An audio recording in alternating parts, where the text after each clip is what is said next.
Nesse exercício, vamos calcular o volume de um sólido de revolução. Esse sólido de revolução vai ser gerado por essa área A quando ela girar em torno desse eixo X. Essa área A é definida pela interseção da equação quadrática y igual a x ao quadrado e da equação da reta y igual a x. Então, a interseção dessas duas equações aqui me forma essa área A, no qual vou girar em torno do eixo x. Quando eu girar ela em torno do eixo x, externamente eu vou observar um sólido em forma de um cone. Vamos supor que eu tenho uma visão de raio X e olhe internamente nesse sólido. Então eu vou ver uma figura aparentando que um sólido aparentando uma boca de uma corneta. Se eu olhar esse sólido de frente, ou seja, se eu olhar esse sólido, né, para essa superfície aqui que vai estar aberta, ou seja, para a boca desse sólido, eu vou observar uma figura geométrica aparentando, né, o quê? Uma área de uma coroa circular, tá certo?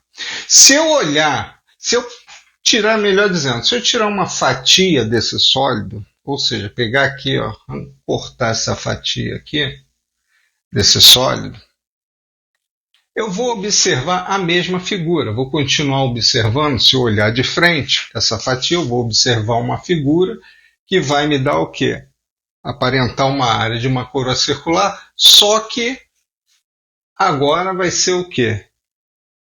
Em forma de um anel, de uma espessura infinitesimal, que eu vou chamar essa espessura de ΔX. Por que ΔX? Porque essa espessura aqui vai estar o quê?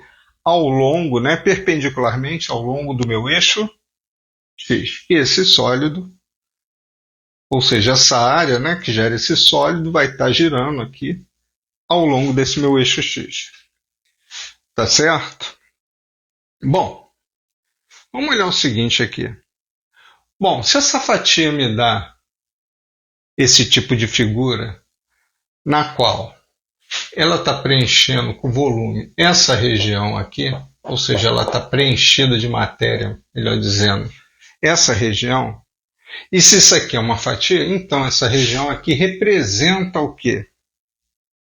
A área preenchida por essa figura geométrica. Essa área aqui nada mais é do que a área de uma coroa circular. Logicamente, essa coroa circular vai ter um R, eu vou chamar de RA, um raio interno, e um RB, que vai ser meu raio externo. Então, novamente, olhando de frente, eu vou ver essa circunferência aqui em azul e essa circunferência aqui em vermelho. Então, se eu olho de frente, eu olho essa área da coroa circular aqui. Então, se eu fatiar essa figura geométrica em N fatias, eu vou obter o quê? N anéis desse. E cada anel vai ter o quê? Uma área de uma coroa circular diferente. Por quê? Porque à medida que eu vou fatiando de fora para dentro, o raio, né? Esse raio interno e o raio externo, para cada fatia dessa, né? Ou seja, para cada anel desse ou disco desse aqui, podemos chamar de anel disco, vai o quê? O raio vai diminuir. Então vamos observar o seguinte aqui. Vamos supor que eu pego essa fatia aqui, né? Essa fatia aqui vai ter o meu raio interno, que vai ser dado por quem? Eu chamei aqui de RA. Tá certo? Bom, e essa área externa, né? O raio para essa superfície aqui externa, eu chamei de RB. Tá certo? RB. Bom, se eu observar, para cada fatia que eu cortar, vai ter um raio diferente. Chamar aqui a R', aqui já vai ser um R B', e assim por diante. Então, para cada ponto, né, da minha estrutura interna e para a minha estrutura externa, né, ou seja, para cada anel eu vou ter um raio diferente. Mas se eu observar, todo esse raio interno e externo vai ser definido por pontos sobre o eixo Y.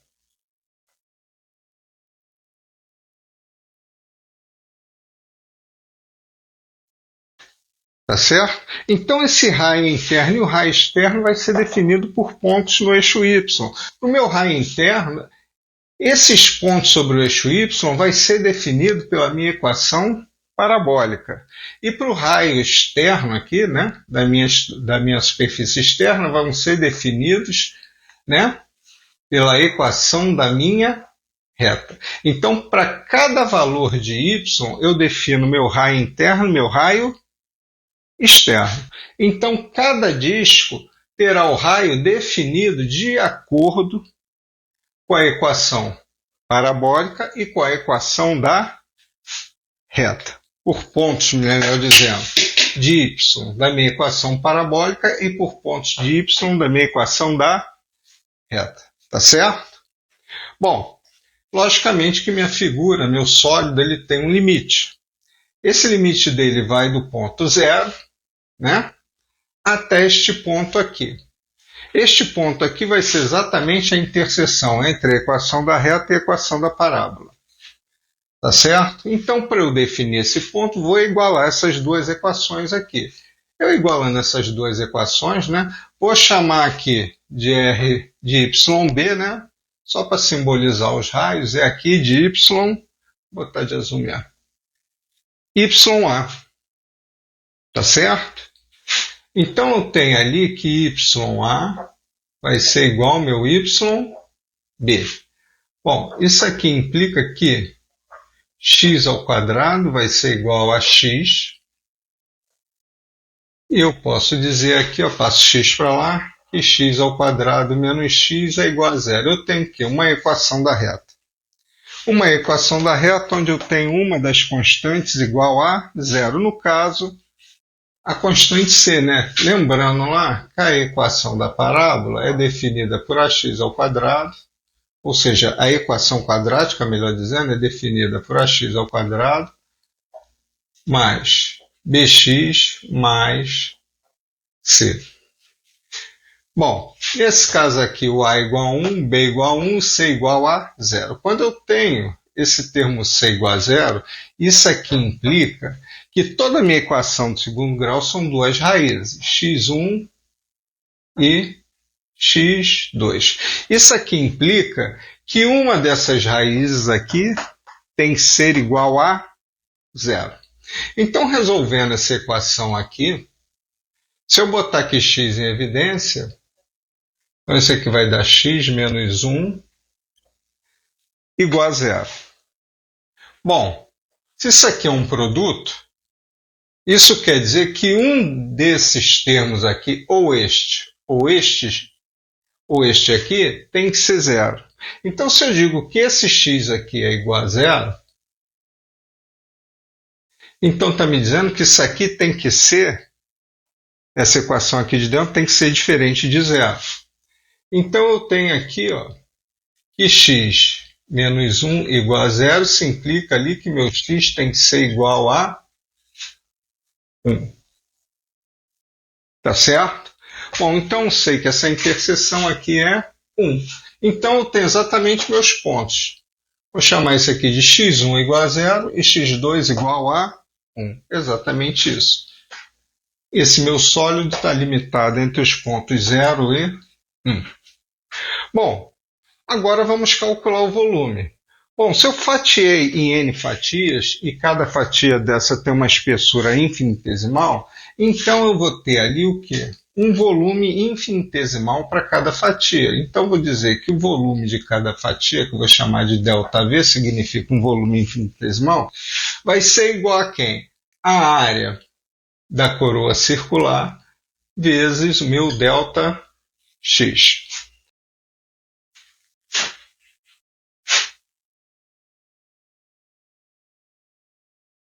Então, chegamos aqui à equação do elemento de volume. Essa equação do elemento de volume aqui vai me dar exatamente que o volume, né, infinitesimal dessa fatia, tá certo?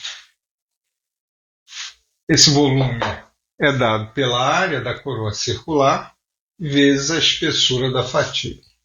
Bom, a área da coroa circular vai ser quem? Vai ser a área da circunferência maior menos a área da circunferência menor. Então, podemos reescrever essa equação da seguinte forma. Meu dV vai ser igual a π RB ao quadrado, né? Que a área da minha circunferência é πr ao quadrado, né?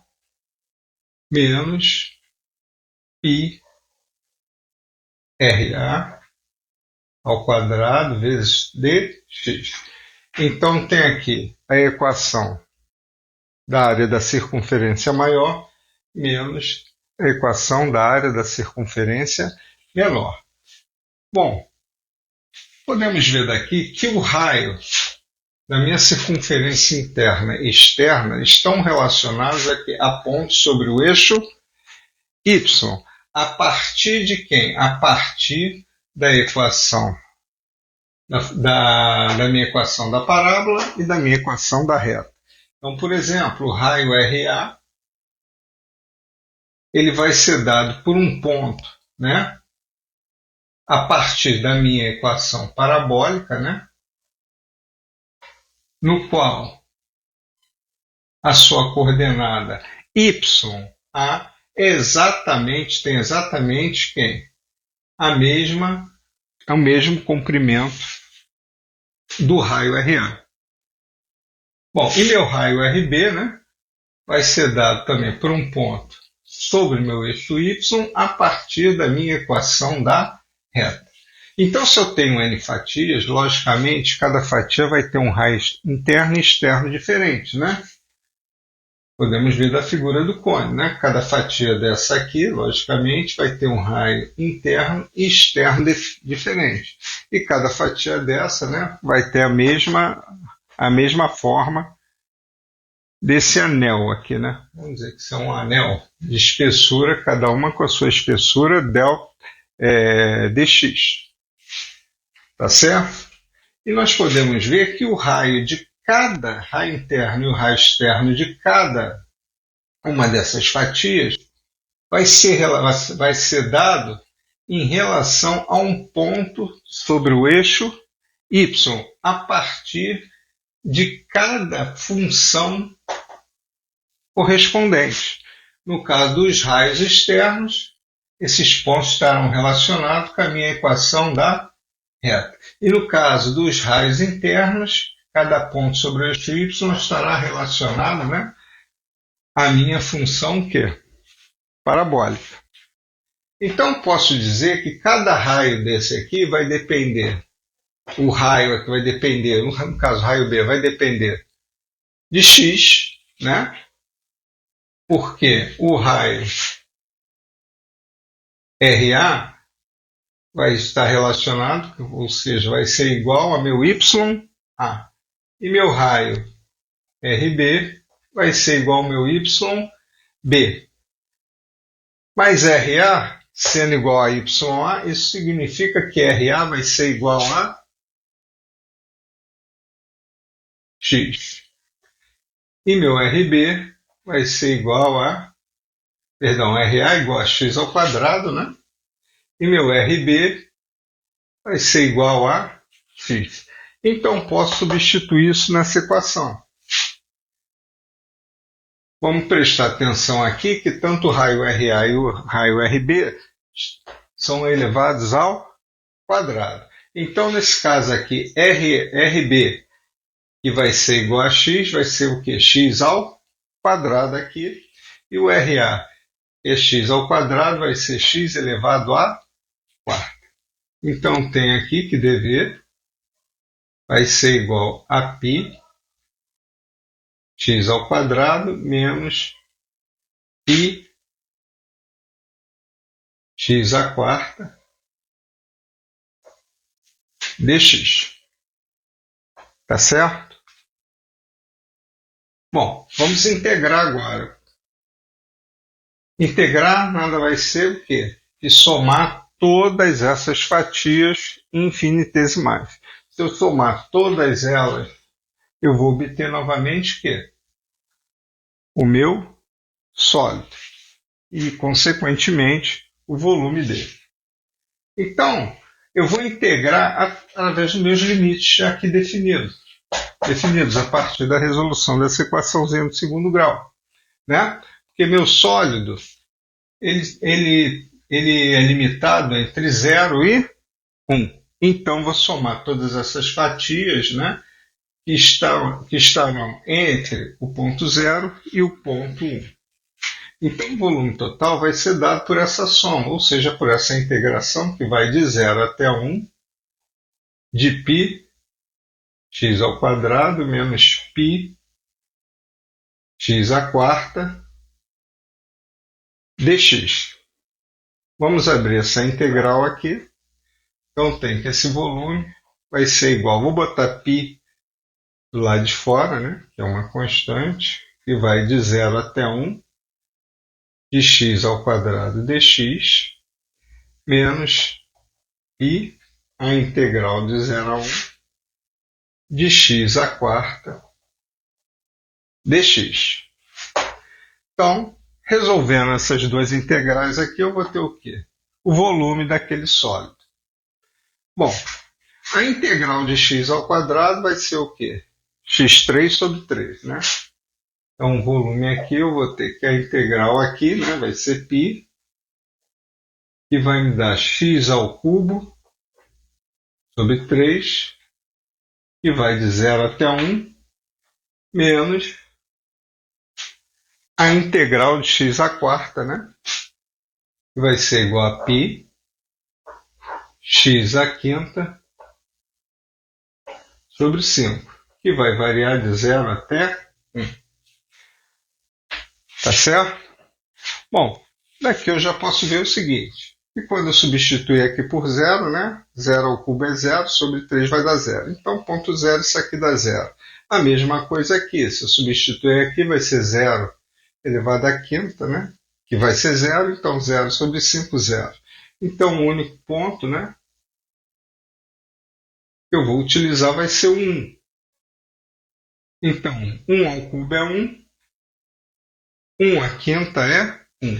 Então, como resultado, aqui eu vou ter π sobre 3 menos π sobre 5. Tá certo? Bom, daqui eu vou tirar o MMC.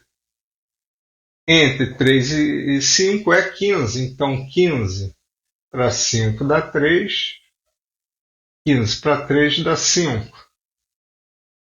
Bom, o denominador aqui é 15. Então, aqui vai dar 5 π menos 3π. Então, o resultado aqui, então vou ter aqui que o volume daquele sólido vai ser o quê? 2 quinzeavos de π, né? Unidades de volume. O V aqui significa unidade de volume, porque eu não defini uma unidade, tá? Se é metro cúbico, centímetro cúbico, ou que seja. Então, como resultado, eu tenho que o volume desse sólido que foi gerado pela revolução dessa superfície em torno do eixo X é dado por 2 quinzeavos de π. Tá certo? Espero que tenha ficado entendido aí. Valeu.